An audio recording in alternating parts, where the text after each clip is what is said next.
Good morning students. Today I am starting chapter 8 Human Health and Disease. आज हम 8वां अध्याय शुरू करेंगे मानव स्वास्थ्य एवं रोग। अब इसके अंतर्गत शुरू करते हैं। सबसे पहले मानव स्वास्थ्य क्या होता है, ह्यूमन हेल्थ क्या होता है। शरीर के निरोग रहने, किसी भी प्रकार की कोई डिजीज शरीर में न हो, शरीर के सभी अंगों तथा अंग तंत्रों की सुचारू रूप से कार्य कर सकने तथा मानसिक तनाव मुक्त रहने की स्थिति को स्वास्थ्य कहते हैं। कि हमारा शरीर निरोग है, सभी अंग और अंग तंत्र कार्य कर रहे हैं सुचारू रूप से, मानसिक तनाव से हम मुक्त है, ये जो स्थिति होती है इसको स्वास्थ्य कहा जाता है, इसको हेल्थ बोला जाता है। अब विश्व स्वास्थ्य संगठन वर्ल्ड हेल्थ ऑर्गेनाइजेशन ने स्वास्थ्य की जो परिभाषा निर्धारित की है उसके अनुसार उन्होंने बोला कि कोई भी व्यक्ति स्वस्थ तब माना जाएगा जब वो शारीरिक रूप से स्वस्थ हो, उसका शरीर में कोई भी व्याधि ना हो, कोई भी रोग उसके शरीर में ना हो, कोई भी विकार उसके शरीर में ना हो, तो वो शारीरिक रूप से स्वस्थ हो। मानसिक रूप से उसका मन, ब्रेन जो है, मस्तिष्क जो है सही तरीके से कार्य कर रहा हो, किसी भी प्रकार की व्याधि उसमें मानसिक रूप से न हो। सामाजिक रूप से स्वस्थ हो, वो जो है सोशली जो है, जो भी सोशल वर्क होते हैं जो उसके जहाँ पर वो रहता है जिस समाज में, उस समाज से उसका प्रॉपर इंटरेक्शन हो, तो हम ये कह सकते हैं कि वो व्यक्ति पूर्ण रूप से स्वस्थ है। अन्यथा इनमें से अगर एक भी कमी उसके पास है तो वो अस्वस्थ है। अब बात करते हैं रोग की, कि डिजीजेस क्या होती है। डिस का मतलब होता है नहीं, और ईज का मतलब आराम। जब हमें आराम नहीं मिल पाता है, का मतलब हमारा शरीर अगर आराम में नहीं है, हम आराम करना चाहते हैं लेकिन आराम नहीं मिल पा रहा है, डिस्कम्फर्ट भी हम इसको कह सकते हैं। महसूस जब नहीं करता है हमारा शरीर, तब हम उसको बोलते हैं आराम महसूस न करना, तब हम उसको डिजीज बोला जाता है। रोग शरीर की वह अवस्था है जिसमें किसी भी कारण से सामान्य जैव प्रक्रियाओं में अवरोध उत्पन्न होता है। जैविक जो क्रियाएं होती हैं हमारी रोज की, उनमें कुछ अवरोध उत्पन्न हो रहा है, पाचन तंत्र सही से काम नहीं कर रहा है, हमारा मन सही से कार्य नहीं कर रहा है, हमारा श्वसन तंत्र सही से कार्य नहीं कर रहा है, कोई भी शरीर का कोई भी हिस्सा जो है सही से कार्य नहीं कर रहा है, तो इसका मतलब कहीं ना कहीं रोग या डिजीज उसके शरीर में है। रोग के प्रमुख कारण, कॉजेज ऑफ द डिजीज, क्या क्या कारण हो सकते हैं रोग के। सबसे पहला कारण है पोषक तत्वों की कमी, deficiency of nutrients.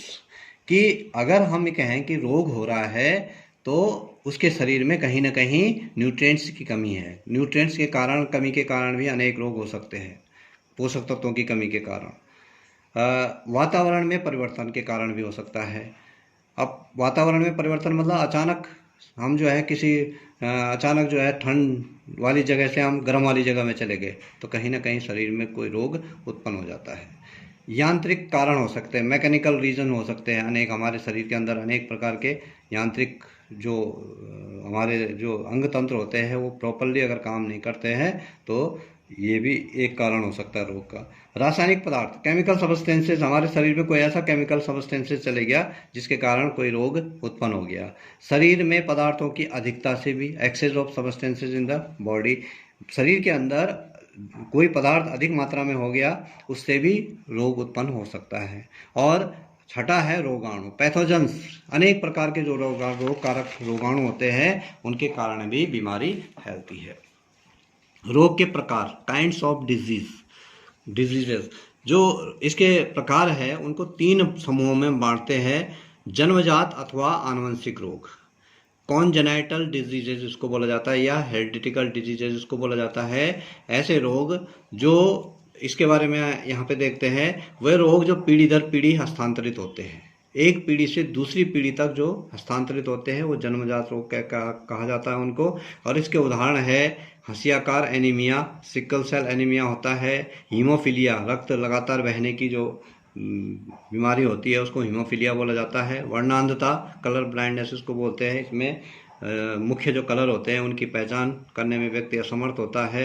रतौंधी, night blindness होता है, जैसे अंधेरा होता है दिखना बंद हो जाता है। या मधुमेह, डायबिटीज़ हो गया, ये बहुत सारे आजकल ऐसे रोग होते हैं जो पीढ़ी दर पीढ़ी हस्तांतरित होते हैं उनको जन्मजात रोग बोला जाता है।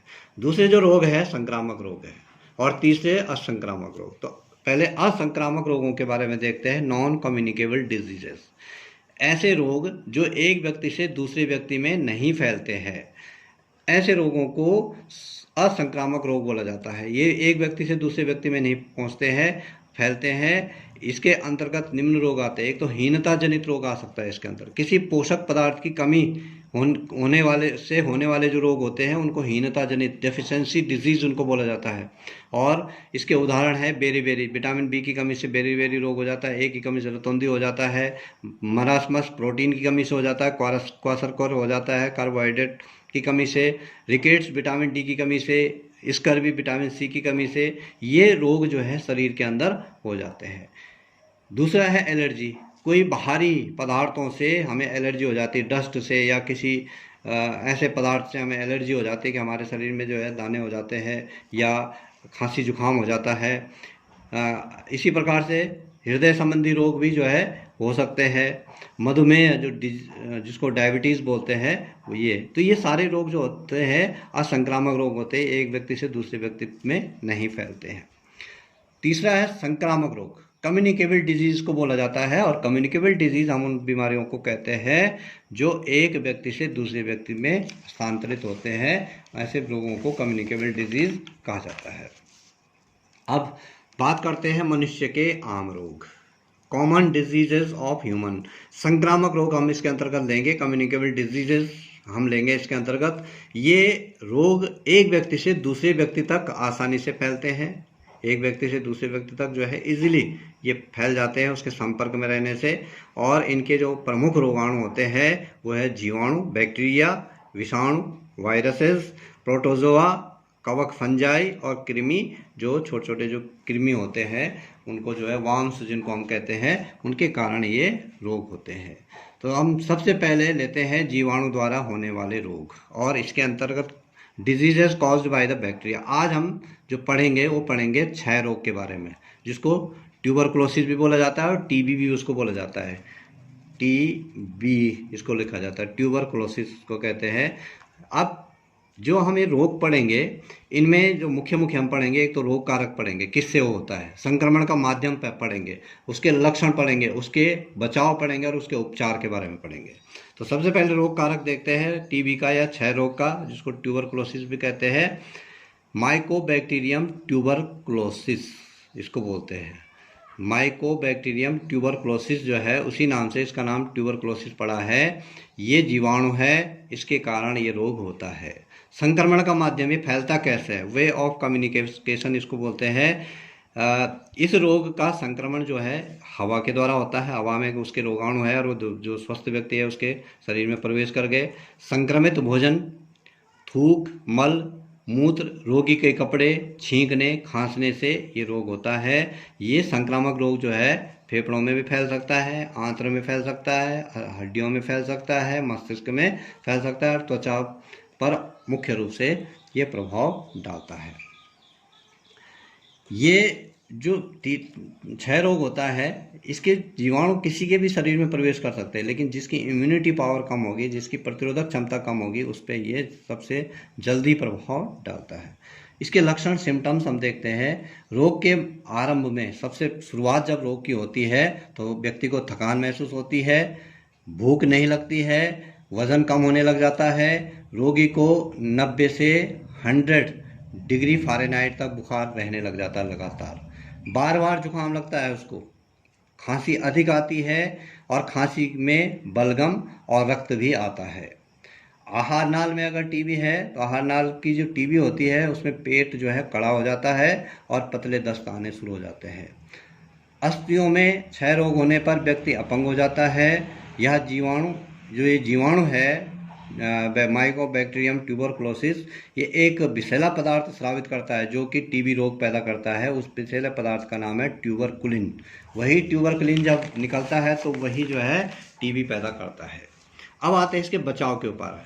प्रिवेंशन मीजर्स, रोगों के बारे में कहा जाता है कि prevention is better than cure. जो बचाव है वो उपचार से ज़्यादा अच्छा माना जाता है। तो रोगी को स्वच्छ हवादार कमरे में रखना चाहिए एक तो। रोगी का मलमूत्र, थूक आदि जो है नष्ट कर देना चाहिए, दबा देना चाहिए उसको मिट्टी के नीचे।